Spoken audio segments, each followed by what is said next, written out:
What is truth?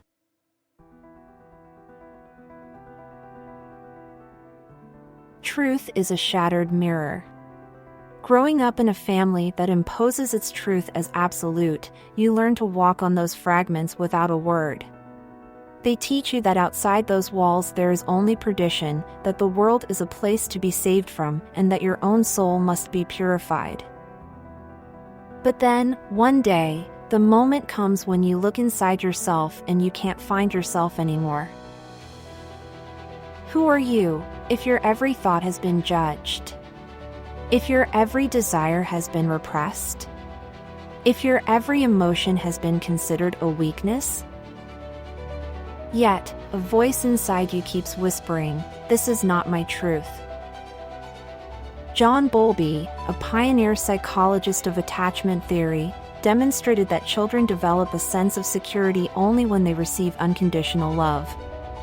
If, on the other hand, love is conditioned by obedience, the child learns to deny himself in order to be accepted.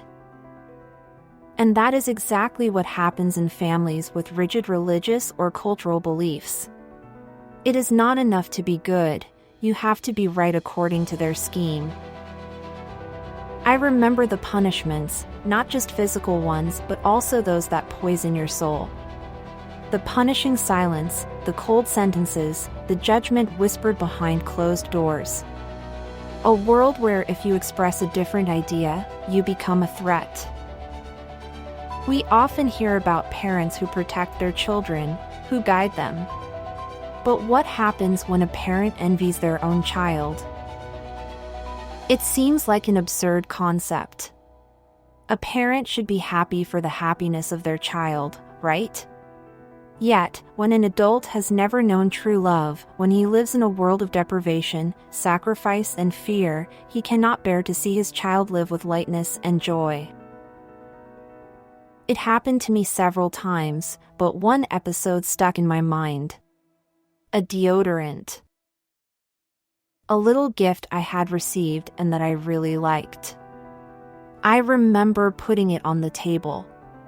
Shortly after, it was gone. I searched everywhere until I found it in my mother's bag. She didn't need that deodorant. It wasn't a financial issue. It was an act of control. A way of saying, you don't deserve to have something I didn't have. This is the dark side of parental envy. Instead of recognizing in their children an opportunity to break the chains of the past, they try to drag them into their own emotional prison. Psychologist Alfred Adler spoke of power dynamics in the family.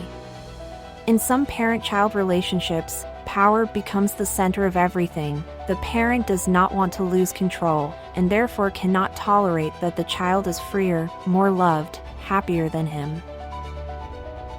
So, instead of encouraging you, they try to shut you down. The problem is that all of this is masked with the right words. They tell you they do it for your own good. They tell you that suffering is necessary for growth. They tell you that the world out there is cruel and that only they can protect you. But the truth is another. A love that extinguishes, that suffocates, that punishes, is not love. It is fear disguised as love. At a certain point, however, something changes. Maybe it's an encounter with someone who lives differently. Maybe it's a book that opens your eyes. Maybe it's just that inner voice that gets louder, that whispers, "You deserve more." And then you start questioning everything.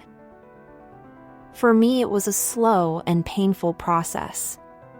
Every doubt was a sense of guilt. Every question was an internal battle. But I began to see the crack in the facade.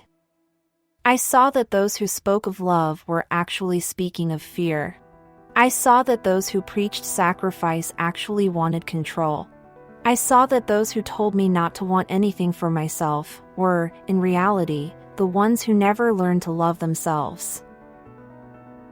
Getting out of such a reality does not just mean changing environment. It means to change inside. It means allowing yourself to feel. It means giving yourself permission to exist without justifying yourself. Trauma expert Bessel van der Kolk has studied how negative childhood experiences imprint themselves on the body. He says healing only happens when we learn to reconnect with ourselves, to feel our bodies without fear. And then I started doing it. I started to allow myself to desire. I started allowing myself to say no. I started allowing myself to live without asking permission.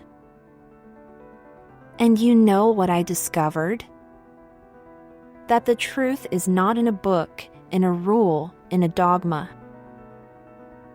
The truth is in every deep breath, in every heartfelt laugh, in every moment you feel that you are finally alive.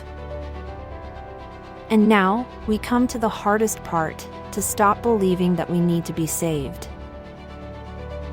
For years I thought that sooner or later I would find a definitive answer, something that would solve all my doubts and all my suffering. But the truth is this: there is no salvation that comes from outside. We are not here to be saved. We are not here to save others. We are here to live. We are here to choose. We are here to create. And perhaps, in this, there is true freedom.